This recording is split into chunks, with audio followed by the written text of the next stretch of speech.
سلام، من آرامم. توی این ویدیو میخوام راجع به کتاب‌هایی صحبت کنم که توی اسفند ماه خوندم. اول از همه کتاب همخوانی اسفند ماهمون که من توی اپلیکیشن تاقچه خوندمش، کتاب اول شخص مفرد نوشته هاروکی موراکامیه. این کتاب مجموعه داستانی از زندگی آدم‌های معمولی که با اتفاقات عجیبی مواجه میشن و اگر به نوشته‌ها و داستان‌ها و دنیای خیال‌انگیز هاروکی علاقه دارید میتونید کتابش رو بخونید. کتاب دومی که توی این ماه خوندم کتاب مجمع سری نوشته رابرت هریس، ترجمه مهدی فیاضی نیا که انتشارات چترنگ چاپش کرده. این کتاب راجع به مرگ پاپ و انتخابات برای پاپ بعدیه که اصلا یک هیجان و شوری داره. این روند مرگه از بین رفتنه و انتخاب مجدده، اتفاقاتی که پشت سر میذارن آدم‌ها و دنیایی که ما مواجه میشیم باهاش به خاطر اون که همه میخوان خودشون انتخاب بشن. اون قدرته و رسیدن به قدرت رو خیلی قشنگ نشون میده و میتونید هم کتابش رو بخونید و بعد از اینکه کتابش رو خوندید فیلمش رو هم تماشا کنید. کتاب بعدی که خوندم کتاب جبه خانه نوشته هوشنگ گلشیری که خب خیلی سال پیش این کتاب رو خونده بودم ولی یادم نمی اومد و نیاز داشتم به مرور کردنش و اینکه روایت دوره قاجار در اصفهان و اتفاقاتی که توی اون دوره افتاده است. کتاب بعدی کتاب دختر مودرختی، کتاب یا یک رمان کودک و نوجوانه که میشه گفت واسه بچه‌های 10 سال به بالا مناسبه و روایت یک فرد کوهنوردیه که وارد یک شهری میشه که آدم‌هاش مودرختی هن و میبینیم که چه اتفاقاتی میفته و چجوری اون شهر نجات پیدا میکنه. کتاب بعدی یک کتاب میشه گفت آموزشی در زمره نوشتن و نویسندگی. کتاب نوشتن با تنفس آغاز می شود که اگر علاقه به نویسندگی دارین و دوست دارین کتابی رو بخونین که اطلاعات بیشتری توی این زمینه بهتون بده، میتونین این کتاب رو بخونین و نشون میده که چقدر نویسندگی با دنیای واقعی و زندگی نویسنده ارتباط نزدیکی داره با فعالیت‌های روزمره‌ای که انجام میده و حتی کارهایی که میکنه و چقدر ذهن رو پرورش میده و درگیر میکنه.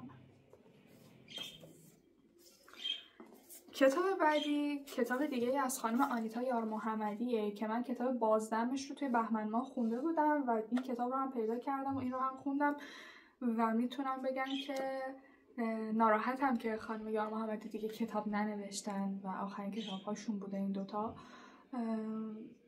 وحشتناک میتونن ایران و زندگی مردم ایران رو توی نوشته هاشون به ما نشون بدن و چیزهایی که ما تجربه و لمس میکنیم از نگاه آدم‌های مختلف و آدم‌های متفاوتی که هر کدوم چه رنج‌هایی رو توی زندگیشون متحمل میشن.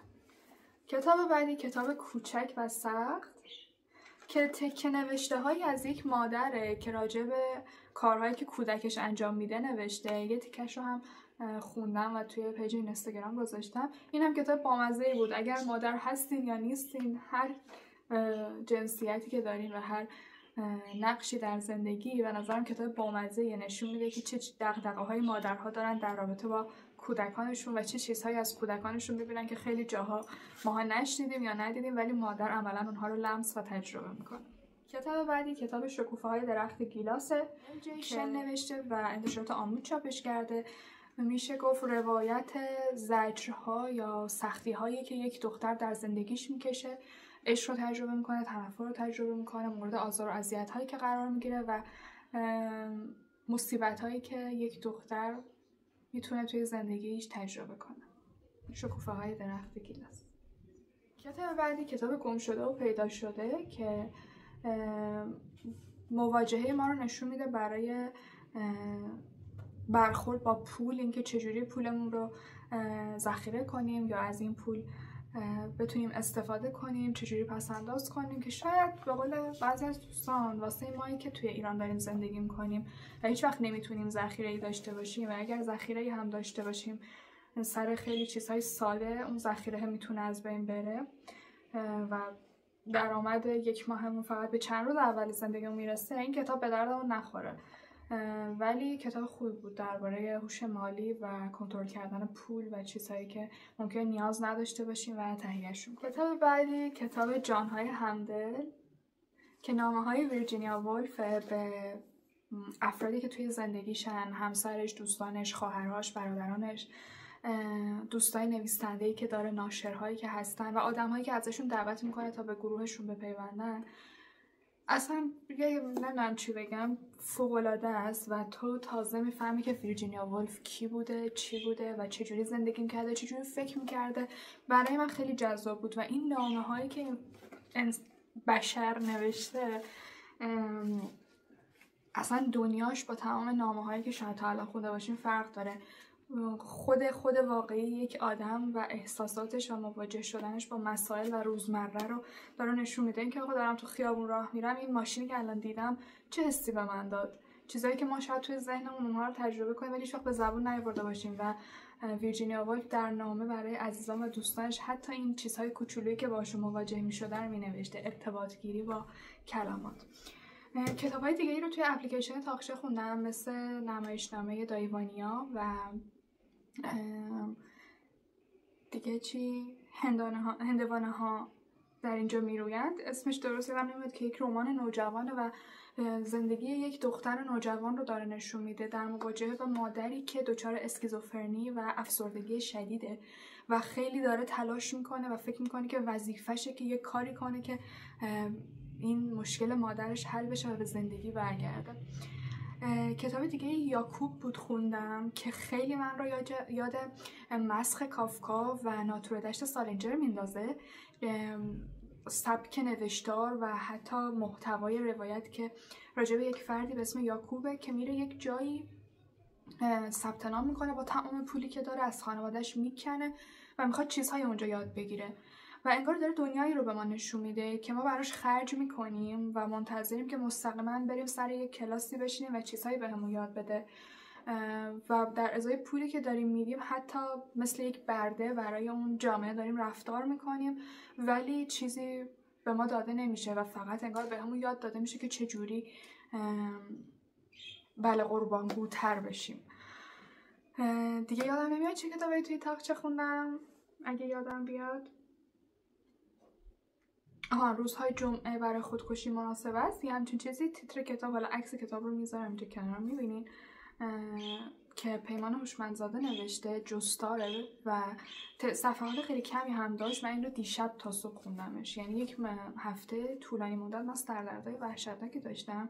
حدود 15-16 روز بود اوایلش کتاب میخوندم ولی 7-8 روزش اصلا نتونستم هیچ کتابی بخونم و این کتاب رو این وسط‌ها میرفتم 3-4 صفحه میخوندم و یه کتاب دیگه این رو هم نصفه خوندم بخاطر همین سردردها.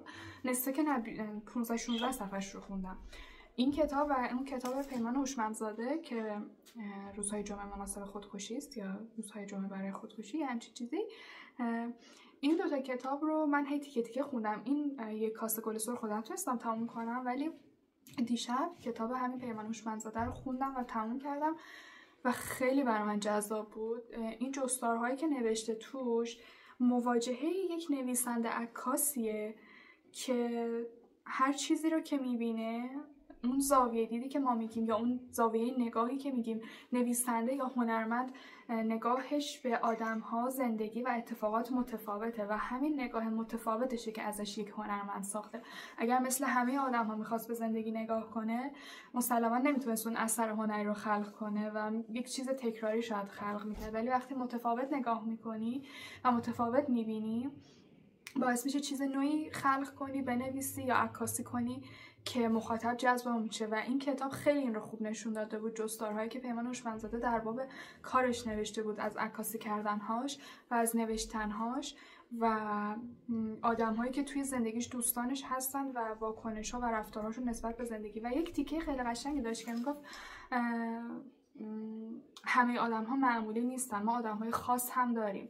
آدم‌های معمولی همون تیپ‌ها هستن، تیپ‌هایی که توی زندگی هستن و شخصیت‌های مشابهی دارن، رفتارهای مشابهی دارن و همه مثل هم دارن زندگی می‌کنن. ولی آدم‌های خاص متفاوتن. یک سری آدم خاص هستن که معروف میشن، دیده میشن، مثل چارلی چاپلین، مثل خانم زویا پیرزاد یا کسایی که حالا میشناسیمشون. یک سری آدم خاص هم هستن که هیچ وقت شناخته و دیده نمیشن چون نتونستن ارتباط بگیرن با محیط اطرافتون، ولی انسان‌های خاصی هستن و چیزهای خاصی درونشون وجود داره و رفتارها و واکنش‌های خاص و متفاوتی نسبت به دیگر آدم‌ها دارن.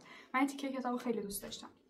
اینا از کتابای اسفند که امیدوارم معرفیشون براتون مفید بوده باشه. بخونید و لذت ببرید.